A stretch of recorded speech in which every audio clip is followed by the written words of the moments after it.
예, 반갑습니다. 하나님 말씀을 먼저 읽도록 하겠습니다.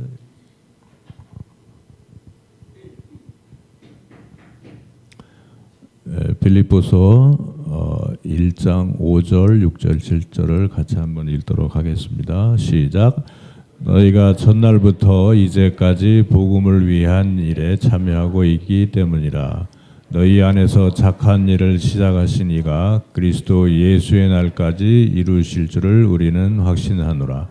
내가 너희 무리를 위하여 이와 같이 생각하는 것이 마땅하니 이는 너희가 내 마음에 있음이며 나의 매임과 복음을 변명함과 확정함에 너희가 다 나와 함께 은혜에 참여한 자가 됩니다. 아멘. 착석하시겠습니다. 을사년에 좀 나라가 어수선하고 어렵습니다. 좀 을씨년한데요. 우리 옆에 있는 분들하고 한번 인사하시죠. 예, 다 잘 될 겁니다. 이렇게 말씀하십니다. 한번 인사하시겠습니다.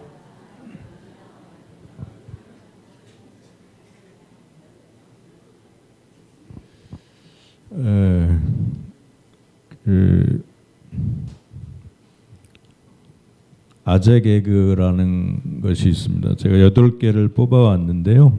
중학생들이 즐겨 이야기하는 그런 아재 개그인데 8개 중에 여러분들이 몇 개를 맞출 수 있는지 마음속으로 한번 해보세요. 1번. 차가 다니는 도로에 갑자기 사람이 뛰어들면 정답 카 놀라유. 2번. 학이 침을 뱉으면 정답 퇴학. 아재 개그 3번. 아이스크림이 가수가 될 수 없는 진짜 이유는 정답 녹음 안 되니까. 이게 조금 이해가 조금씩 늦게 오시는 분들이 있는데 제가 이해시켜 드릴 수는 없습니다. 시간이 제약돼 있어서. 4번. 무가 눈물을 흘리면 정답 무뚝뚝. 5번. 펭귄들이 다니는 중학교는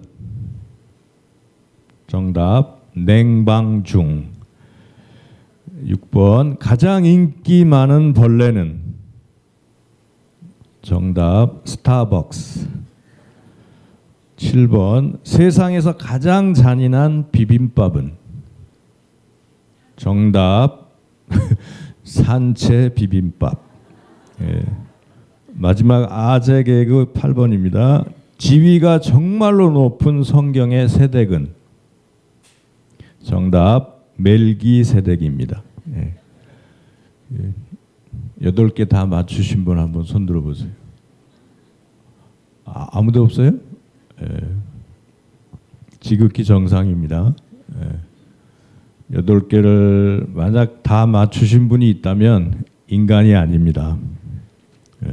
인공지능 AI죠. 예. 근데 뭐 손 들라고 하지는 않겠습니다. 근데 솔직히 나는 8개 다 틀렸다. 하나도 못 맞췄다. 원하시면 드시고 안 드셔도 상관없습니다. 있으세요? 예. 지극히 정상입니다. 왜냐하면 저도 8개를 다 틀렸거든요. 예. 중학생들 만약 근데 8개를 여러분이 다 틀리셨다면 길거리에서 담배 피는 중학생한테 뭐라고 하지 마세요. 대화가 안 됩니다. 그래서 봉변을 당할 수도 있기 때문에 사실 제가 한국에 한 2달 있었는데 제일 무서운 게 중학생들인 것 같아요. 사실 제가 조폭도 안 무서워하거든요. 찜질방에를 몇 주 전에 한번 갔는데 찜질방에 가면 남자탕에 들어가면 이렇게 큰 탕도 있지만 뭐 이벤트탕, 쑥탕, 뭐 온탕에서 탕이 조그만 게 3개가 나란히 있잖아요. 근데 들어갔는데 오른쪽에 그 온탕에는 사람들이 빼곡히 앉아 있어요. 들어갈 자리가 없을 정도로. 그 이쪽에 있는 쑥탕도 마찬가지예요.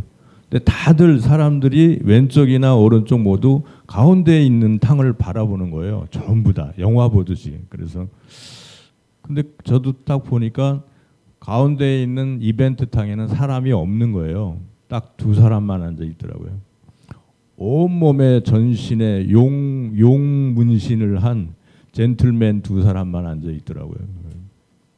그래서 사람들이 안 들어가는 거예요. 그래서 제가 좀 띨띨하잖아요. 제가 이제 들어갔죠. 가운데 이벤트 탕에 들어가서 가운데 좋은 자리에 딱 앉았죠. 양반다리하고 딱 앉았더니 사람들이 저를 걱정스럽다는 듯이 다 쳐다보는 거예요. 오른쪽 왼쪽에서. 한 5분간 같이 이제 앉아 있으니까 그 전신에 그 용 문신을 한 젠틀맨들이 먼저 일어나더라고요. 나가더라고요. 저는 그냥 버티고 앉아 있었죠. 한 10분 동안 그 이벤트 탕을 혼자 독차지했습니다. 그래서 제가 조폭도 안 무서워하거든요. 근데 중학생들은 무섭더라고요. 다음 페이지 부탁합니다. Hello. 예. 헌신자의 유형에 대해서 한번 생각해 보겠습니다. 먼저 십자가에서 인류의 죄를 담당하신 예수님. 예. 근데 이제 이것은 역사적으로 한 분이면 충분하거든요. 그래서 혹시 여러분 주위에 내가 예수님이다 이렇게 주장하는 분이 있으면 따라가시면 안 됩니다. 이런 헌신은 예수님에게만 요구하신 것이지 우리에게 또 십자가에 못 박혀 인류의 죄를 담당해라 이런 헌신은 요구하지 않습니다. 동정녀 마리아, 물론 이제 이탈리아하고 필리핀에 성당에 있던 그 두 수녀님이 나도 성령으로 잉태되었어라고 임신하고 나서 변명을 하기는 했답니다만 우겼다고 하더라고요. 성령으로 잉태된 거야라고 우기기는 했는데 마리아 한 명이면 충분합니다. 우리에게 이런 헌신을 요구하지는 않습니다. 그리고 모세나 요새처럼 나라를 구하는 사명과 헌신을 우리에게 요구하지는 않을 것입니다. 호세아에게 음탕한 고멜과 결혼하라고 강권하신 하나님이 우리 종합교회 청년들에게 음탕한 여인과 결혼하라고 강요하지는 않습니다. 그런 헌신을 요구하지는 않습니다. 호세아 한 명으로 충분하기 때문입니다. 로마 제국의 유배지 반모섬에서 요한계시록을 기록한 요한의 헌신을 우리에게 요구하시지 않을 것 같습니다. 왜냐하면 요한계시록은 한 권이면 충분합니다. 그래서 우리 설 집사님에게 요한계시록 2를 쓰라고 섬으로 보내시지는 않을 겁니다. 그런 헌신을 요구하지는 않을 겁니다. 또 마지막으로 사자굴 속에 던져진 다니엘처럼 우리가 어떨 때 복음을 전하면서 목숨을도 내놓아야 되는 그런 헌신을 글쎄요, 자유민주주의 국가인 한국에서는 요구하지 않을 것입니다. 그런데 그 나이지리아 아프리카에는 이 인구가 2억 3천인데 여기에는 최근 4년간 기독교인 1만 6천 명이 죽거나 순교를 당했습니다. 그러니까 하루에 몇 명꼴일까요? 11명꼴입니다. 하루에 11명꼴로 죽거나 순교를 당하고 있습니다. 현재 진행형이거든요. 이슬람교가 50%, 기독교가 46%인데요. 여기에는 이제 천주교가 포함되어 있기 때문에 제 생각에 기독교는 한 15에서 16% 되는 것 같습니다. 이렇게 만약에 여러분이 글쎄요 스릴 넘치는 그런 헌신을 경험해 보고 싶다면 나이지리아로 이민을 가시면 됩니다. 그렇지만 자유 대한민국에서는 그런 헌신을 하나님이 요구하지는 않을 것입니다. 물론 옛날에 지금은 아니겠지만 복음 전하다가 뺨을 맞으신 분도 제가 알고 있어요. 근데 지금은 아마 그렇게까지는 하지 않을 것 같은데요. 복음 전하다가 뺨 맞은 분들에게는 뭐 그건 영광이죠. 영광의 상급의 훈장일 것입니다. 예. 사실은 저도 필리핀에서 아까 목사님 말씀하신 것처럼 12년을 많이 억울했고 또 많이 힘들었었습니다. 근데 제가 사실은 이 이야기를 아내에게도 아직 한 적이 없습니다. 이 이야기는. 왜냐하면 아내가 걱정할까 봐 안 했는데요.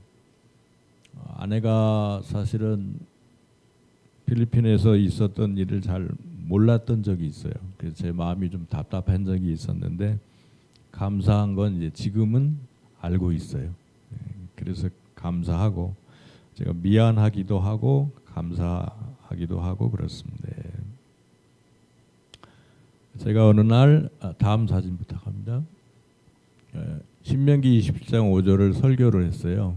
그래서 우상을 만들거나 판매를 하면 여호와께 가증한 것이고 저주를 받을 것이다라는 것을 이제 주일날 설교를 했는데 필리핀 상황을 잘 알고 있던 제 큰아들과 둘째 아들이 저를 보면서 얼굴이 막 상기가 돼가지고 걱정하는 그런 얼굴을 하더라고요. 근데 제 아내인 선교사만 유일하게 아멘 그러더라고요. 그 선교사 아내의 자격이 있는 것 같습니다. 하루는 이 설교를 하고 그 다음날 아침에 일을 보러 나가는데요. 저희가 빌라가 하나 둘 집이 하나 둘 세 개 이렇게 있을 때 이쪽에 살았거든요. 근데 앞에 주차장이 있고 이쪽에 이제 문을 열고 나가야 되는데 자동차를 이제 시동을 켜고 문 앞에 대놓고 문을 싹 열었어요. 그랬더니 누가 있었는지 아세요? 앞에 문 앞에 필리핀 사람들이 마리아 그 우상 마리아 그 다음에 뭐 산토니뇨라고 아세요? 필리핀 사람들이 좋아하는 아기 예수 닮았다는 그 우상들을 들고 한 20명이 서 있더라고요. 오른쪽에 10명, 왼쪽에 한 10명. 그래서 지푼이라는 차 아시죠? 필리핀에 그 차들을 쫙 오른쪽 왼쪽으로 대놓고 서 있더라고요. 그러면서 그 사람들이 한결같이 저를 여자친구 쳐다보듯이 씩 웃는 거예요. 살인 미소를 딱 저한테 주는 거예요. 그때 이제 제가 그래도 국정원 출신이잖아요. 네.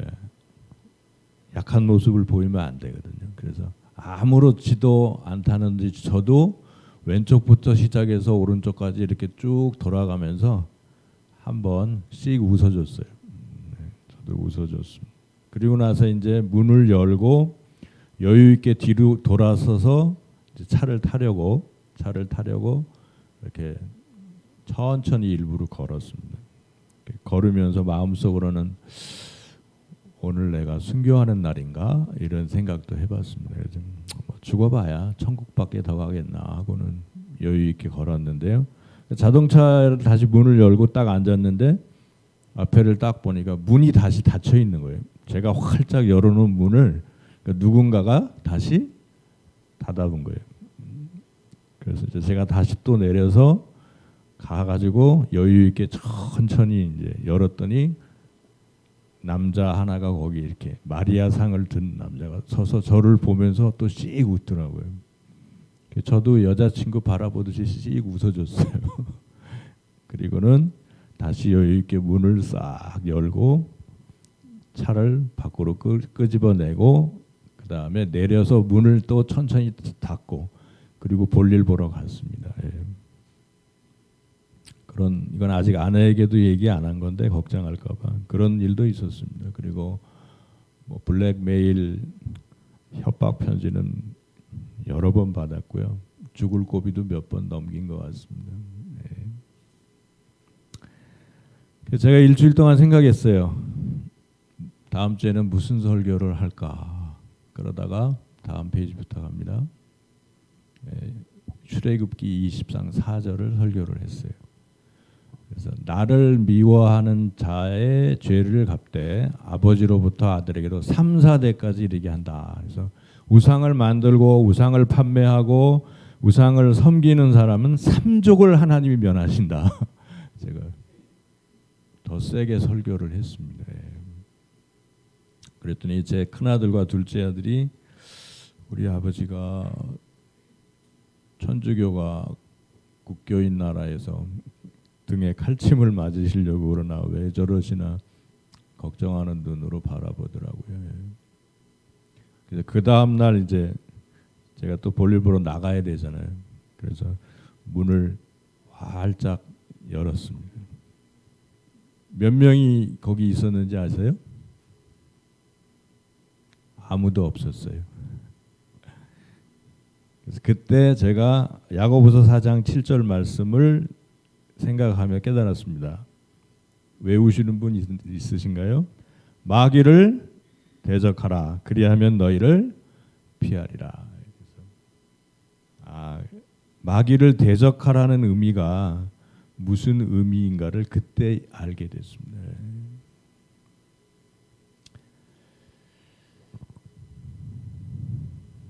헌신자가 가져야 할 세 가지 태도.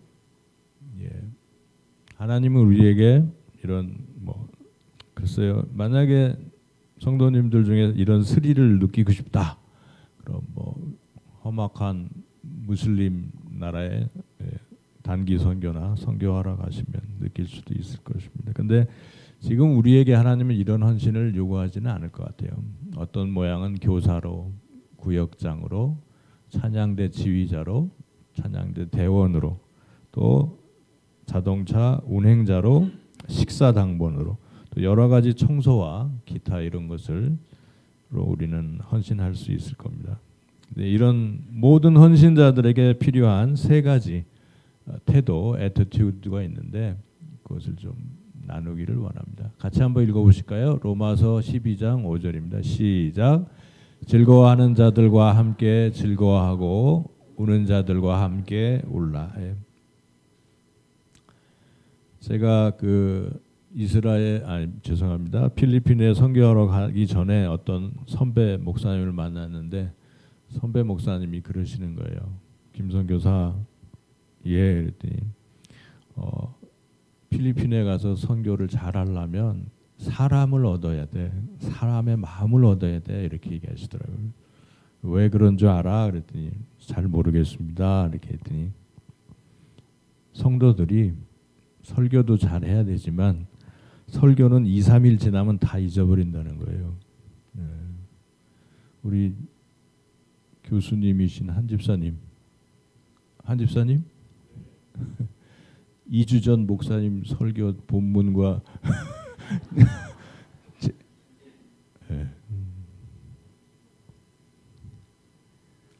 그래서 목사님 보셨죠? 2, 3일 지나면 다 잊어버린다는 거예요. 그래서 제가 필리핀에서 하루는 설교를 하다가 진짜 그럴까 해서 한번 물어봤어요. 그랬더니 아무도 대답하는 사람이 없는 거예요. 그래서 그렇구나. 2, 3일 지나면 다 잊어버리는구나. 그래서 그러면 what shall I do? 어찌 할꼬? 뭘 할까? 하는데 그때 하나님이 저에게 주신 말씀이 이 말씀입니다. 즐거워하는 자들과 제가 한번 얘기한 것 같은데요.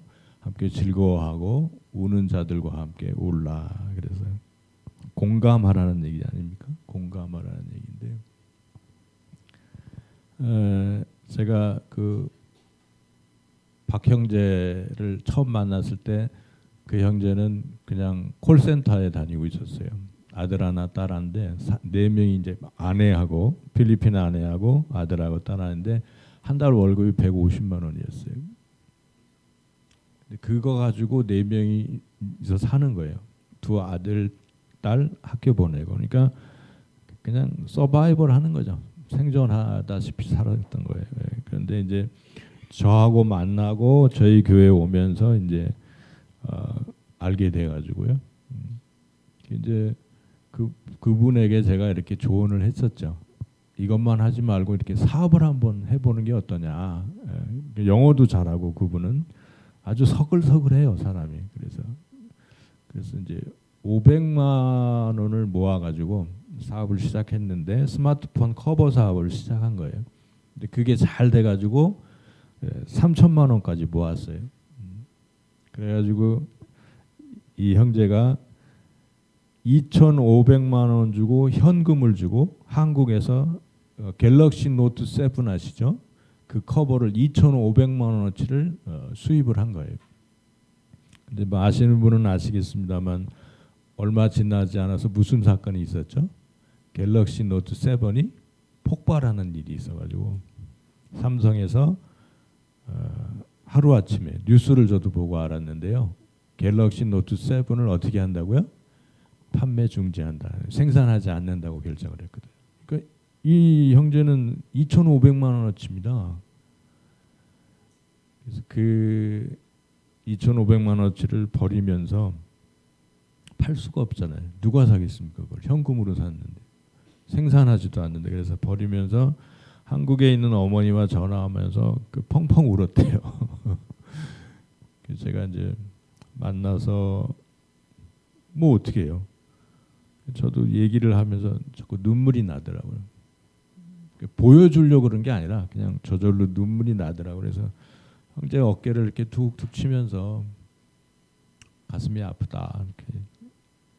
그러면서 이제 제가 그 자동차가 필리핀에 많은데 한국에 있는 좋은 부품을 싸게 사서 한번 팔아보는 게 어떠냐 이렇게 얘기를 해줬거든요. 근데 그 형제도 그런 생각을 똑같이 하고 있었대요. 그래서 놀랐어요. 그래서 500만 원 남은 걸 가지고 그 자동차 부품을 수입해서 한국에서 팔았거든요. 이게 대박이 난 거예요. 그래가지고 5억 주고 필리핀에 엄청 좋은 집을 사고요. 빌리지 안에 부자 동네. 그 다음에 또 한국에 그 집이 있었는데 그러니까 예 그게 그러니까 그 사람 명의로 된 전세 이렇게 살고 있었는데 그 광명시예요. 광명시가 재개발되면서 아파트가 들어섰잖아요. 총 4억 3억 5천인가 4억을 투자했는데 지금 그 아파트가 8억 5천 이상 간다 하더라고요. 네, 하고 차도 뭐 세네 대 지금 가지고 있다 하더라고요. 제가 말씀드렸다시피 필리핀에서 제 둘째 아들 결혼식에 비행기 타고 와서 기차 타고 또 부산까지 그렇게 왔어요. 이번에 제가 이제 크리스마스 때쯤에 그동안 아내가 아팠을 때도 얘기 안 했거든요. 안 했는데 이번에 얘기를 하니까 오히려 저한테 목사님 선교사님하고 저하고 사이가 그 정도밖에 안 되냐고, 왜 아내가 진짜 병원에 있었을 때 아팠을 때 연락 안 했냐고 그러면서 서운해하더라고 오히려. 그러면서 원래 1월 달이면 한번 나와요 그분이 이제 사업상. 그런데 저희가 20일 날 들어간다 그러니까 비행기 값이 좀 비싸더라도 그러면은 제가 일찍 들어오겠습니다 하고는 들어왔어요. 저희들을 보기 위해서. 그래서 들어와 가지고 같이 그 광명시에서 소갈매기살 먹고요. 그리고 이제 그 다음 날 토요일 날 만나고 주일 날 들어갔는데요. 예. 그래서 구역장님들이 이런 생각, 교사나 교육장님들이 이런 생각 할 수 있을까요? 나는 말씀을 이렇게 잘 가르치지도 못하고 말씀에 대한 지식도 많지 않고 유 목사님처럼 청산유수로 그냥 말씀을 잘 전하지도 못하고 나는 더듬거리는데 어떻게 내가 구역장을 하고 교사를 할까 이렇게 하는데요.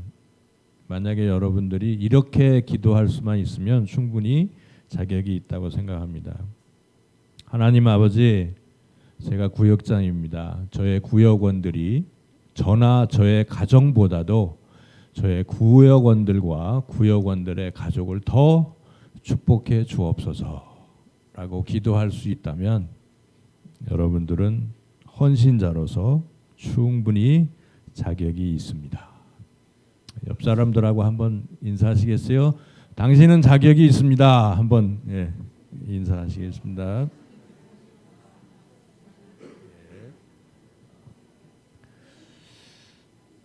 헌신자가 가져야 할 두 번째 태도 다음 부탁드립니다.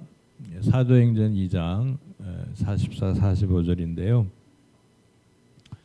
45절에 보면 다 아시죠? 초대교회 재산과 소유를 팔아 각 사람의 필요를 따라 나눠줬다.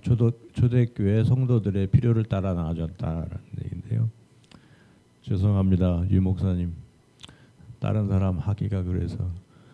유 목사님은 종암교회를 위해 아파트를 파셔서 헌금하실 수 있겠습니까? 고약한 질문을 해서 죄송합니다. 저는 팔 아파트도 없지만 있다 하더라도 저 역시 아파트를 팔아서 헌금하는 그런 믿음은 없는 것 같아요. 여러분은 있으세요? 예. 초대교회 성도들은 재산과 땅을 팔아서 성도들의 필요를 나눠줬잖아요. 근데 걱정하지 않으셔도 됩니다. 이건 우리에게 이런 헌신을 요구하지는 않습니다. 이거는 초대교회 1세기의 특수한 상황에서 하나님께서 초대교회 성도들과 리더들에게 집사들에게 이런 마음을 주신 거예요. 그러니까 부담 가질 필요가 전혀 없습니다. 그래서 제가 대구에 전도사로 있을 때 딱 한 사람 봤어요.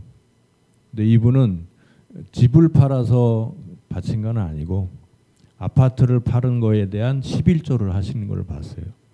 근데 그것만 해도 성도님들이 참 대단하다 이렇게 했었던 것 같아요. 그러니까 15억에 팔았다고 하면 얼마를 헌금한 거예요? 1억 5천만 원을 집을 판 거에 대한 11조를 하신 분을 제가 처음 봤어요. 근데 그게 그 교회 성도님들에게 상당히 감동을 주었던 걸로 기억합니다. 근데 사실 우리는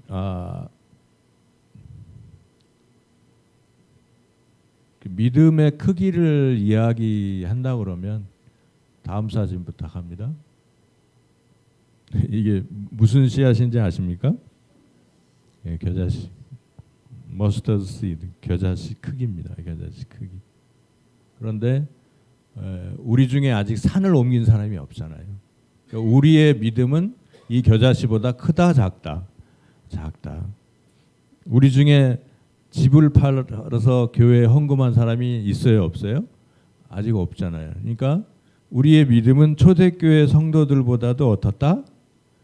굳이 따지자면 작다. 그러면 근데 초대교회 성도들은 산을 옮겼어요, 못 옮겼어요? 못 옮겼잖아요. 근데 그들도 겨자씨보다 작은 믿음으로 집을 팔고 밭을 팔아서 성도들의 필요를 채워준 거거든요. 근데 우리의 믿음을 만약 크기로 따진다면 뭐 거의 먼지 정도일 아닐까. 그러니까 우리가 잘난 체할 필요도 없고 내세울 필요도 없고 자랑할 게 없다는 거죠. 겨자씨보다도 작은 믿음으로 목회도 하고 선교 사역도 하고 안수 집사도 하고 있는 것이다. 제 말은 처음부터 끝까지 모든 것이 하나님의 은혜이다라는 것입니다. 하루살이처럼 우리가 하루하루를 하나님의 은혜로 우리를 긍휼히 여기시고 불쌍히 여기시는 은혜로 살아가는 것이다라는 것입니다.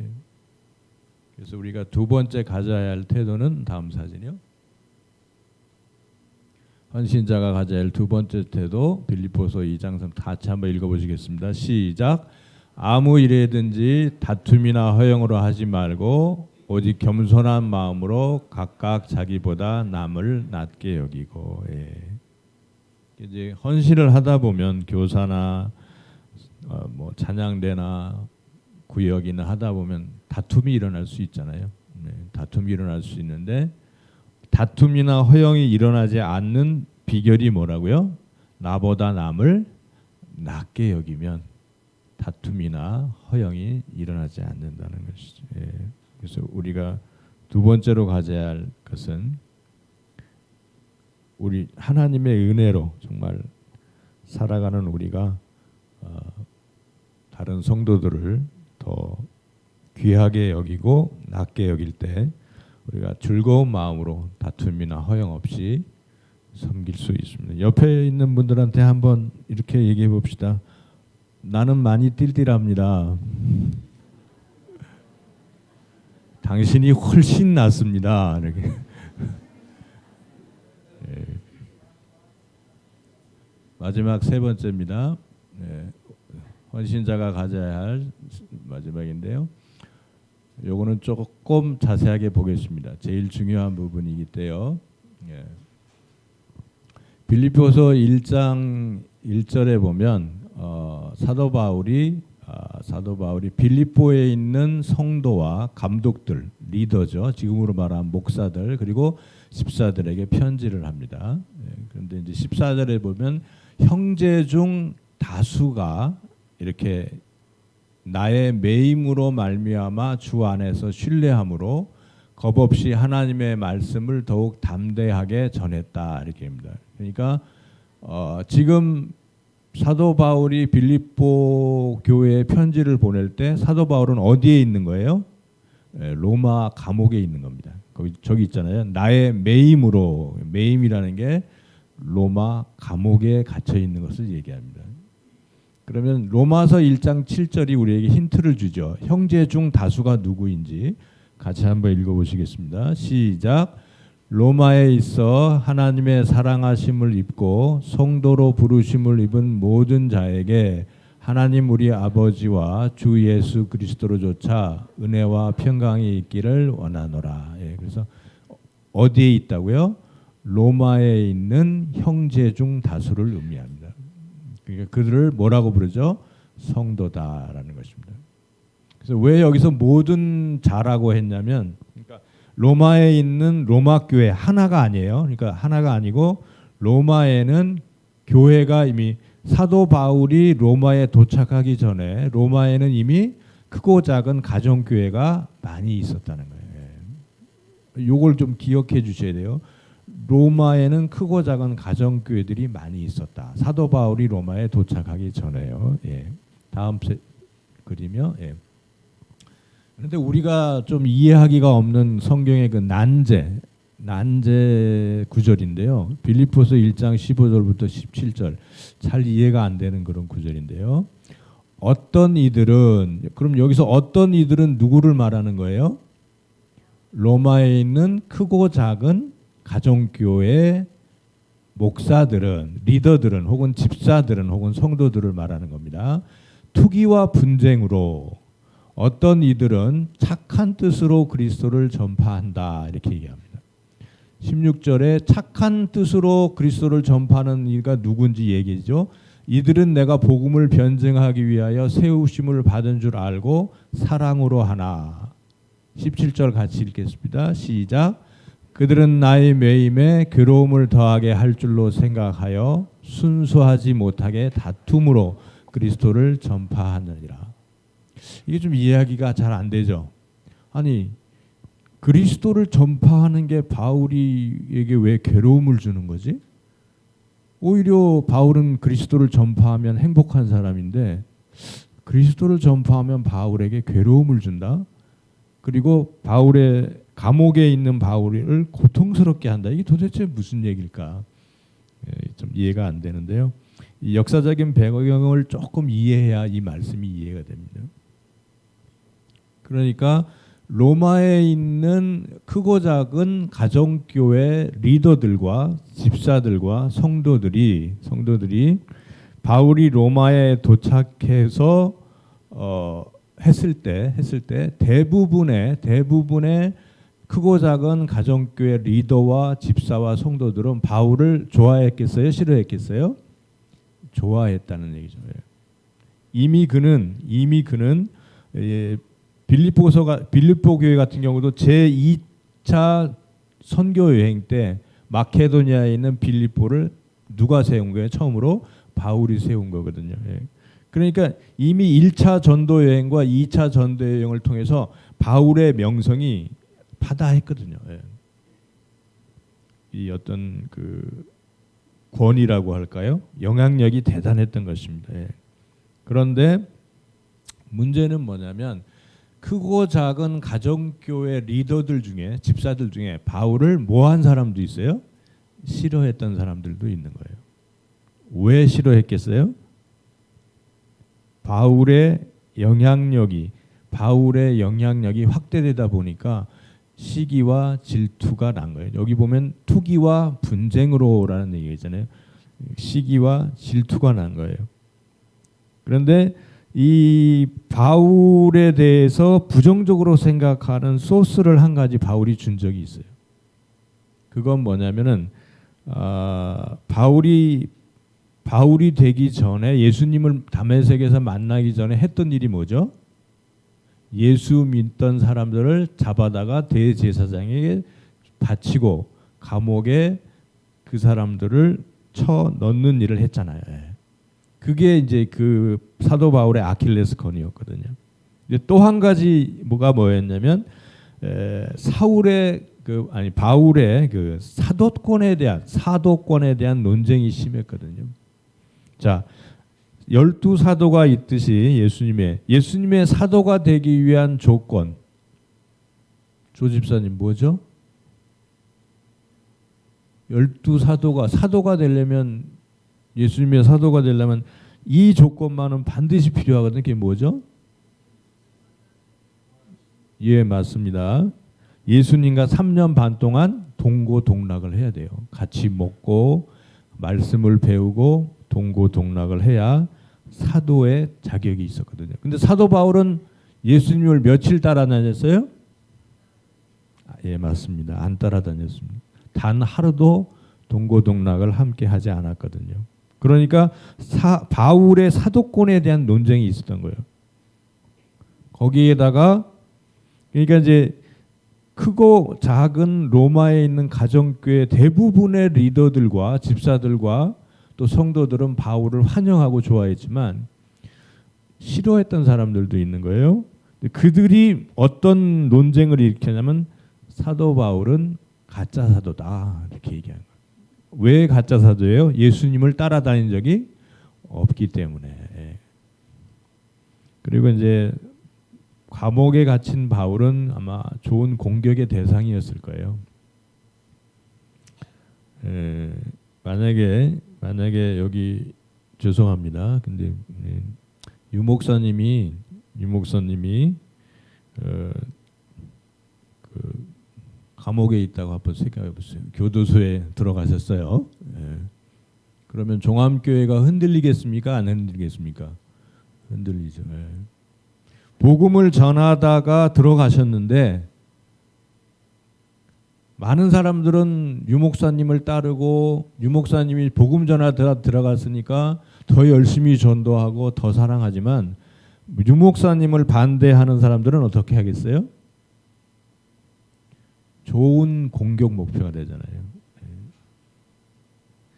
복음만 전하다가 유 목사님이 교도소에 들어간 게 아니래. 그럼 아무개 집사한테 1억을 빌렸는데 안 갚았대 아직도.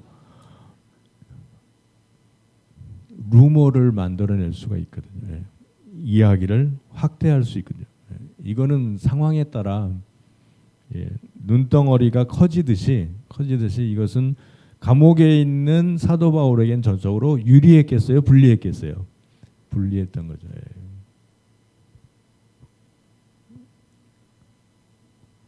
그러니까 사도 바울의 매임에 괴로움을 더하게 할 줄로 생각하여 순수하지 못하게 다툼으로 그리스도를 전파했다. 그럼 이게 무슨 뜻이냐?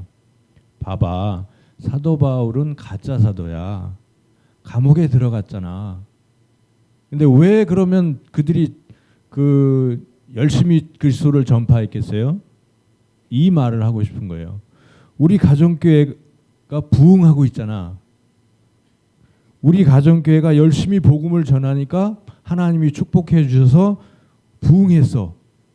자, 봐봐.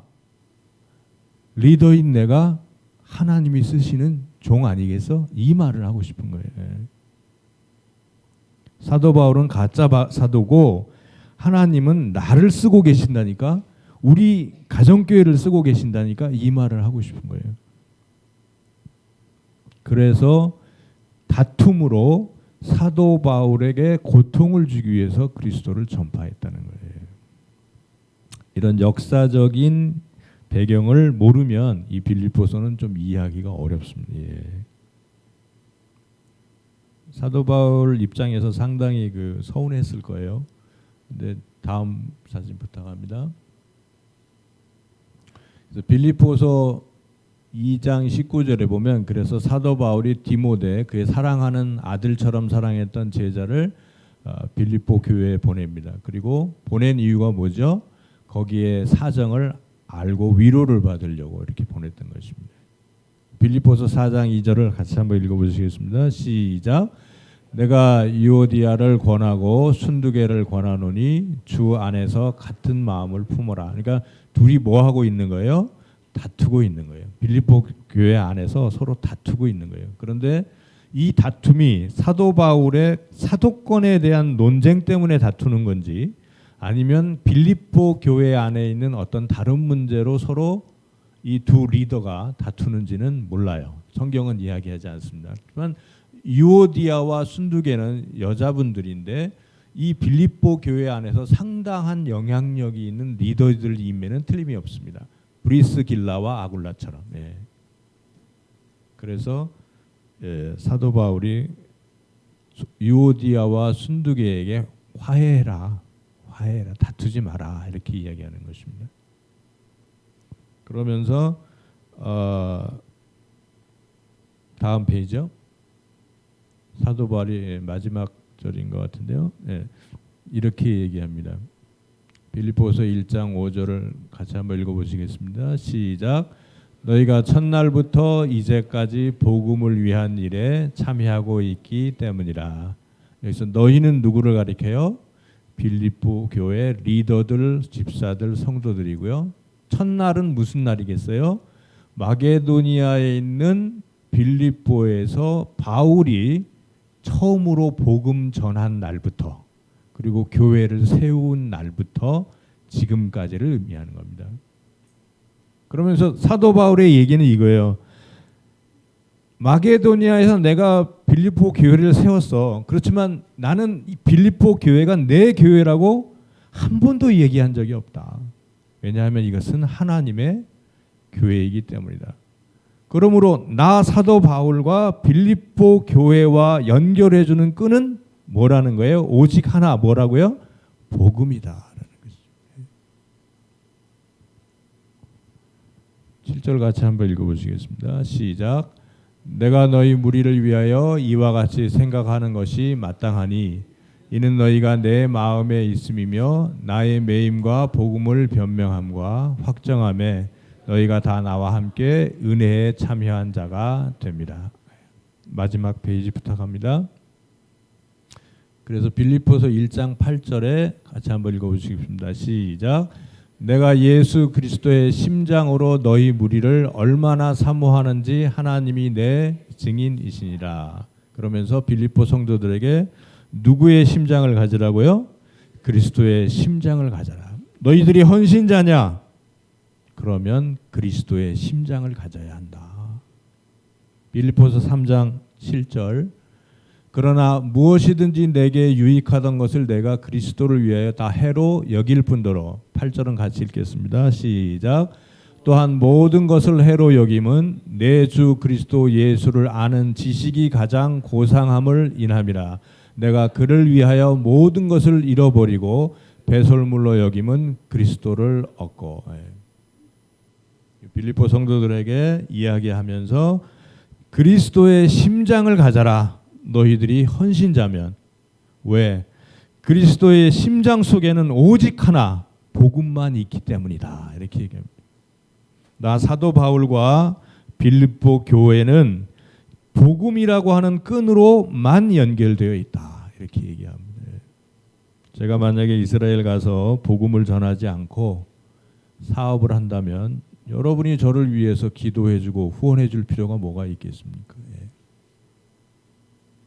저는 이스라엘 선교사인 저와 종암 성서침례교회가 오직 복음의 끈으로 연결되어 있다고 믿습니다. 그리고 우리는 헌신자로서 그리스도의 심장을 가져야 된다고 믿습니다. 기도하시겠습니다.